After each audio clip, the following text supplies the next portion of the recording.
بسم الله الرحمن الرحيم أشهد أن لا إله إلا الله أشهد أن محمدا عبده ورسوله السلام الله عليكم ورحمة الله وبركاته Alhamdulillah, we're in the month of Ramadan, and Alhamdulillah that we get to speak about the Messenger of God Muhammad sallallahu ta'ala alayhi wa ala alihi wa sahbihi wasallam in the month of Ramadan, because our Prophet sallallahu ta'ala alayhi wa ala alihi wa sahbihi wasallam was sent as a form of mercy and guidance to all of us, no matter what's happening in my life or in your life. In the Prophet sallallahu ta'ala alayhi wa ala alihi wa sahbihi wasallam is guidance and is direction. If I'm confused, I look at him. If I don't know what to do, I look at him, alayhi salatu wasalam. I don't just look, I just do what he told me to do. And once I do that, I'll find that my affairs in life will get rectified. Allah promises us that. We just have to follow the Prophet sallallahu ta'ala alayhi wa ala alihi wa sahbihi wasallam, and we have to implement his guidance and his beauty into our lives. And last time we were together, we talked about the beauty of the Prophet sallallahu ta'ala alayhi wa ala alihi wa sahbihi wasallam, showing loving affection to his grandson Al-Hassan and Al-Hussein, being able to say and show loving mercy. And we said that many of us maybe have grown up without that loving mercy. Maybe mom never told me, I love you. Dad never told me, I love you. Maybe to this day, some of us are still chasing our parents' approval. We're just waiting for the moment that dad says to us, son, I love you. And unfortunately, it may not come. And so what ends up happening is, because we've never heard that or we never received it, we don't know how to give it. And so we start interacting with our kids the same way that our parents, in this case, interacted with us. And what we're trying to do this Ramadan and in this series is to break the cycle. Ramadan is about change. It's about having courage to change. We just changed our habits. We went from eating whenever we felt like it to now not eating, because the divine told us to do that because it's good for us. So we changed our habits. We went from not spending 2.5 hours in the masjid on a daily basis to now going to the masjid every night with thousands of other people and spending 2.5 hours in our Taraweeh prayer. It's a change. And so we have to change our emotional states. You just have to take the first step. And so last time we talked about Al-Aqra', that companion who was shocked when the Messenger of God sallallahu ta'ala alayhi wa ala alihi wa sahbihi wasallam kissed Sayyidina Al-Hasan, and the Prophet alayhi salatu wasallam responded to him, and he said to him, Man la yarham, la yurham. The one who doesn't show loving mercy will not be shown loving mercy. Meaning, if you don't show this loving mercy to creation, the creator of creation, subhana, won't show you that loving mercy. So that means that we have to have courage to take the first step. Now, when it comes to our girls, wallahi, look, if you look at social media and if you look at these terrible films that are out there and the garbage that is put on Netflix and the trash that's put on HBO and the trash that's put on Amazon Prime and the trash that's put on Hulu, it's attacking, in particular, not just our boys, it's going after our girls. It's trying to confuse them, and it's trying to strip them away from you and I. It's trying to make girls confused to the extent that they don't even know what their gender is, as we said before. And so we have to repel that. Our girls need our love. And so I want us to look at how the Messenger of God, Muhammad sallallahu ta'ala alayhi wa ala alihi, treated his daughter, Sayyidah Fatima. And this is narrated to us by his wife, Sayyidah Aisha radiyallahu anha wa ardaha. And she says, now this is Sayyidah Aisha speaking. She says, I have never seen anyone who resembled the Messenger of God sallallahu ta'ala alayhi wa ala alihi wa sahbihi wasallam in demeanor and in the way that she carried herself more than Fatima, his daughter. I never saw anyone who resembled the character of the Prophet sallallahu ta'ala alayhi wa ala alihi wa sahbihi wasallam more than his daughter Fatima. And then look at this. This is what she says. When she would enter the room, oh, when she would enter the room, the Messenger of God sallallahu ta'ala alayhi wa ala alihi wa sahbihi wasallam would stand up for her. He would kiss her, and he would have her sit in the place that he was sitting. And she goes on to say, and when the Messenger of God sallallahu ta'ala alayhi wa ala alihi wa sahbihi wasallam entered the room, Fatima would stand up,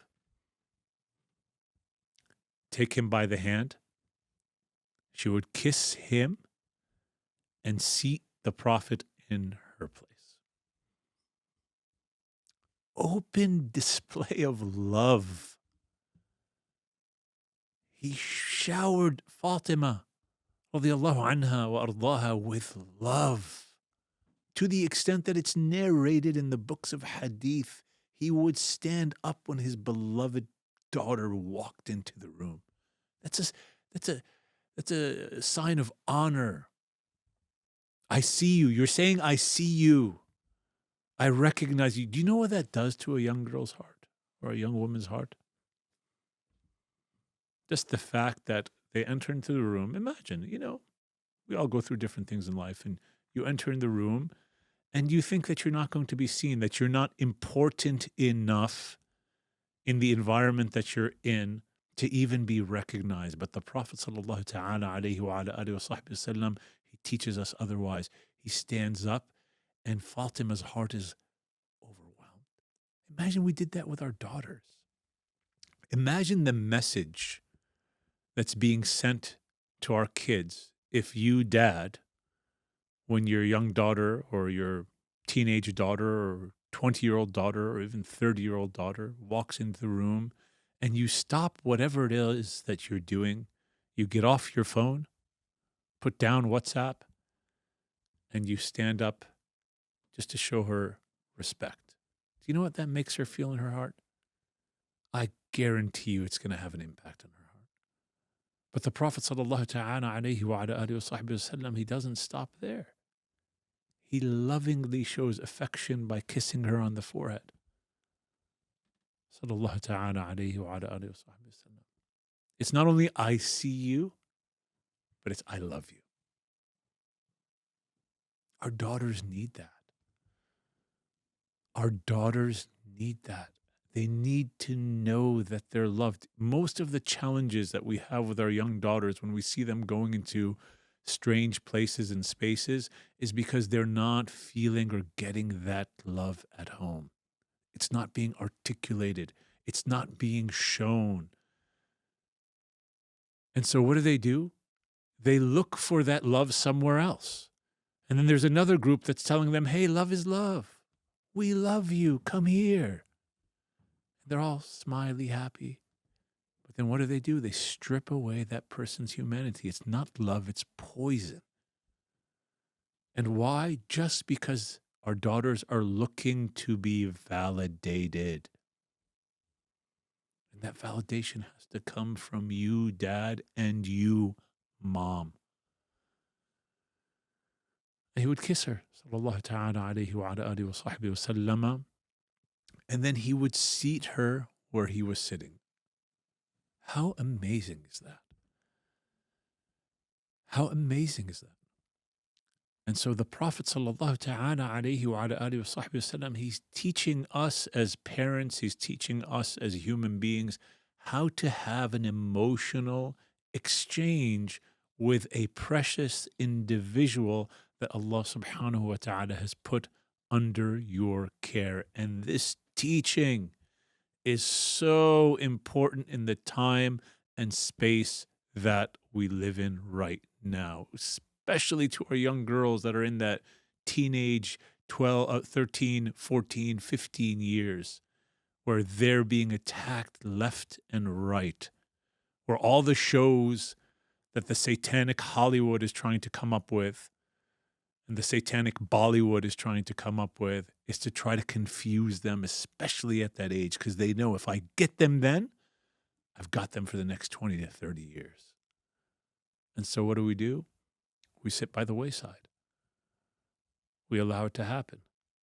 or we get angry as we see it happening, and we act as if we don't have a hand in this affair. We do. Show love.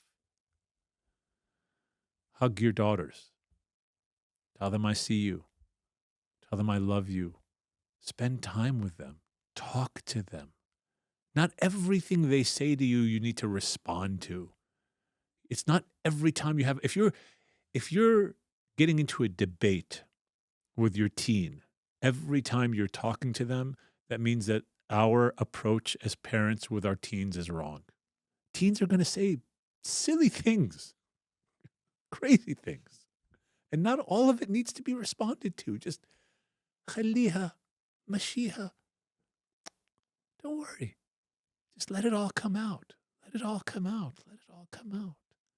Over time, as long as you have this relationship and you're building this relationship, it will all settle in the right place. So this Ramadan is a Ramadan of change.